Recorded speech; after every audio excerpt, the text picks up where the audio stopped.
Iran के साथ आए अरब के 100 करोड़ मुसलमान अब कैसे बचेगा इजराइल। ईरान और इजराइल के बीच युद्ध की संभावना बढ़ चुकी है। मिसाइल हमले की तैयारी की जा रही है। ईरान ने अपनी मिसाइलें तैनात कर दी हैं जो महज 400 सेकंड के भीतर इजराइल पर हमला कर सकती है। यानी कि ईरानी मिसाइलों ने हमला किया तो इजराइल को बचने का केवल 400 सेकंड मिलेगा। दोनों देशों के न्यूक्लियर इंस्टॉलेशंस परमाणु संयंत्र जो है वह निशाने पर है, जिससे परमाणु संघर्ष का खतरा बढ़ चुका है। वेस्टर्न कंट्रीज पश्चिमी देशों की शांति वार्ता की अपील को ईरान ने सिरे से खारिज कर दिया है। युद्ध की संभावना इसीलिए बढ़ चुकी है। ईरान को फिलिस्तीन, तुर्की, लेबनान, सीरिया जैसे इस्लामिक देशों का समर्थन प्राप्त है जो संघर्ष को और बढ़ा सकते हैं। इजराइल का रन डोम सिस्टम इतने तीव्र मिसाइल हमले का सामना करने में असमर्थ साबित हो सकता है। ईरान ने जो सबसे बड़ा काम किया है, नए प्रेसिडेंट जो बने हैं पेज़ेश्कियान ईरान के, उन्होंने न्यूक्लियर प्रोग्राम से जुड़े विशेषज्ञों को प्रमुख पदों पर नियुक्त कर दिया है, जिससे चिंता बेहद ज्यादा बढ़ चुकी है। ईरान ने हाल ही में अपने न्यूक्लियर प्रोग्राम से जुड़े 2 प्रमुख विशेषज्ञों को महत्वपूर्ण पदों पर नियुक्त कर दिया है, जिससे इंटरनेशनल कम्युनिटी में चिंता बढ़ चुकी है। अब्बास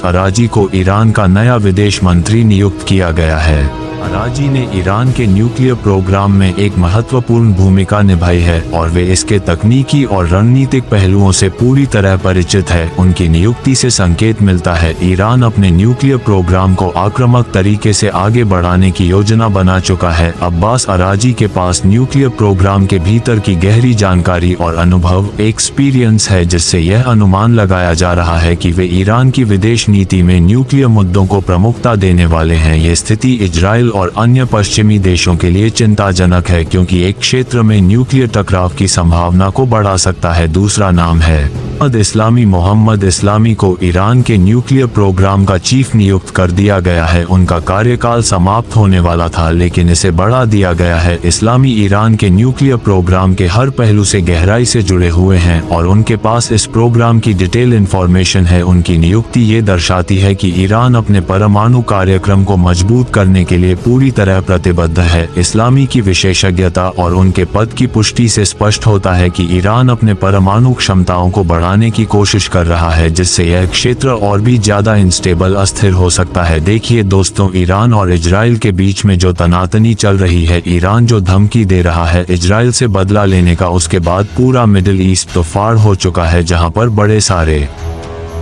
इस्लामिक देश, चाहे वो इजिप्ट हो, लेबनान हो, सीरिया हो, इराक हो, फिलिस्तीन हो, ये सारी जो कंट्रीज, इवन तुर्की भी हो, या ईरान की तरफ दिख रहे हैं। वहीं सऊदी अरब की बात की जाए, कतर की बात की जाए, यूएई की बात की जाए, बनोई की बात की जाए, ये सारी कंट्री बीच में है। सऊदी अरब ईरान का आर्च राइवल रह चुका है। बात करें कतर की तो कतर हमास के इस्माइल हानियों को कई दिन तक के उसने जो है असाइलम देकर रखा था, अपने देश में शरण देकर रखी थी। इस्माइल हानिये काफी समय से कतर के अंदर मौजूद थे और सारे शांति वार्ताओं में शामिल हो रहे थे। उनके लिए वो सेफ हेवन था कतर। पर दोस्तों, कतर जहां पर दिखता है कि वो फिलिस्तीनिज्म, कतर जो है उसने अपने बेसिस को अमेरिका के लिए खोल रखा है और अमेरिका जो है अपनी बेसिस को कतर से ऑपरेट कर रहा है। तो कौन सा देश किसके साथ है कहना मुश्किल होगा, लेकिन इतना तय है, भले सऊदी अरब जो हो वो अमेरिका की तरफ ज्यादा ओरिएंटेड हो और ईरान के खिलाफ हो, लेकिन सऊदी अरब की जनता हो, चाहे यूएई की जनता हो, चाहे वो जॉर्डन की जनता हो, चाहे वो बनोई की जनता हो, पूरे लोग जो हैं, जो मुसलमान हैं उस इलाके के, वो इरेस्पेक्टिव ऑफ अपने लीडर, उनका लीडर कौन है ये छोड़ करके सारे के सारे जो हैं वो गाज के साथ है। और ईरान के समर्थन में इस वक्त सिचुएशन एकदम से अलग हो गई है। सारे राष्ट्र अध्यक्ष शायद हो सकता है 2 फाड़ हो गए हो, लेकिन लोग जो हैं अरब के वो ईरान के साथ है। ईरान अगर तबाह और बर्बाद होता है, अगर गाज पर हमेशा के लिए इजराइल कब्जा कर लेता है और विश्व पटल से जो मैप है दुनिया का, उससे फिलिस्तीन का नाम मिटा देता है, तो मिडिल ईस्ट की इस कंट्री के जितने भी मध्य पूर्व के देश है, उसकी जो जनता है वो अपने अपने लीडर्स के साथ बगावत कर देगी। अगर ना कर सकी तुरंत में, तो इसे याद रखेगी कि उनके लीडर्स ने क्या किया है। ये एक सच्चाई है। इसीलिए करोड़ों मुसलमान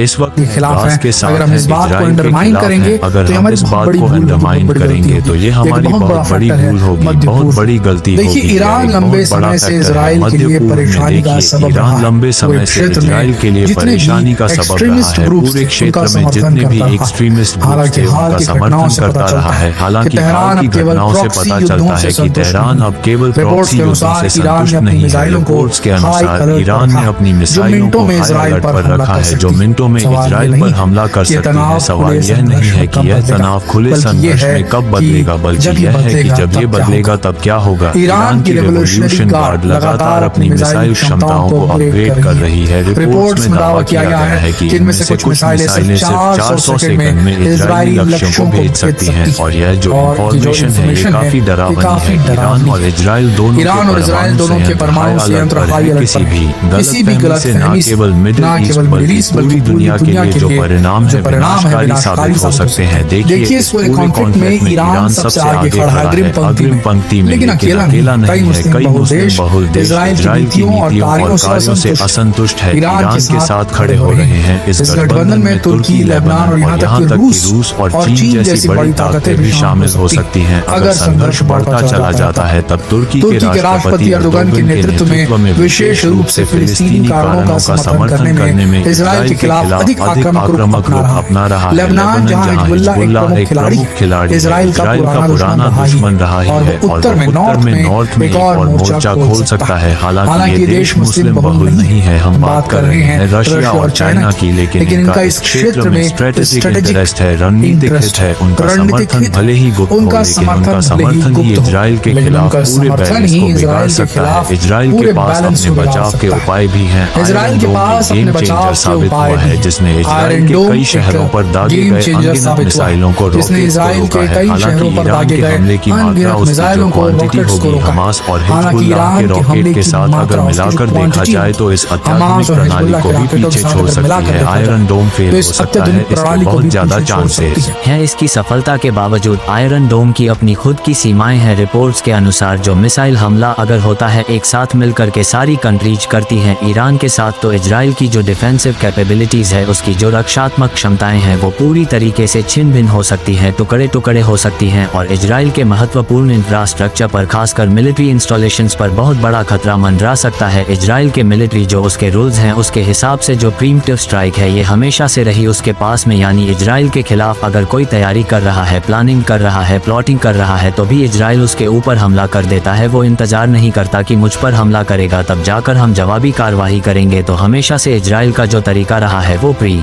एम्प्टिनेशन के ऊपर, अगर इजराइल ने पहले हमला कर दिया तो ये जो बात है पूरी तरीके से इजराइल के फेवर में नहीं जाएगी, पूरी तरीके से ये ईरान के फेवर में चली जाएगी। और इजराइल यहाँ पर पूरी तरीके से इविल कंट्री के रूप में शामिल आ सकता है। अगर वह ऐसा होता है कि इजराइल जो है खराब कंट्री के रूप में सामने आता है, का ऑलरेडी उसका जो एक इमेज बनी हुई है इजराइल की, वो गाज में जो मौतें हुई हैं उसको लेकर के काफी इमेज खराब हो चुकी है इजराइल की। तो इसीलिए इजराइल अभी वेट एंड वॉच का गेम खेल रहा है, इंस्टेड ऑफ कि वो खुद सामने निकल करके सामने से होकर के ईरान पर हमला कर दे। वो इंतजार कर रहा है कि ईरान कब कार्रवाई करेगा। ईरान इस पूरे मसले को लंबा खींच रहा है। ईरान अपनी स्ट्राइक को, अपने हमले को काफी टाइम दे रहा है और इसके पहले दोनों कंट्रीज, चाहे ईरान हो चाहे इजराइल हो, वह अपने आसपास की नेबरिंग कंट्री से समर्थन जुटाने की कोशिश कर रहे हैं। एक डिप्लोमेटिक तरीके से अपने गठबंधन के साइज को बढ़ाने की कोशिश कर रहे हैं। लेकिन यहाँ पर सिचुएशन कुछ इस प्रकार की है कि चाहे कितना ही दबाव क्यों ना बना ले अमेरिका ईरान पर, चाइना और रशिया मिलकर के ईरान को हमेशा से प्रोत्साहित करेंगे कि वो अमेरिका की बात में ना आए और अपना बदला पूरा करें इजराइल के साथ। और इजराइल के लिए अमेरिका पूरा दबाव बनाएगा ईरान के ऊपर में किसी ना किसी तरीके से ईरान को हमला करने से रोके, क्योंकि अगर एक बार हमला हो गया तो तीर अगर निकल गया कमान से तो फिर उसको रोक पाना बेहद मुश्किल है। और ये ईरान के लिए भी खतरनाक होगा और इजराइल के लिए भी खतरनाक होगा। पूरी दुनिया इस बहुत बड़े महायुद्ध में पूरी तरीके से झुलस सकती है। क्या लगता है आपको दोस्तों, क्या ईरान और इजराइल की जंग को रोका जा सकता है या फिर यह होकर रहेगी? कौन जीतेगा इसमें क्या लगता है आपको? नीचे कमेंट सेक्शन में लिखकर अपनी राय जरूर दें। जितना हो सके इस वीडियो को शेयर करें।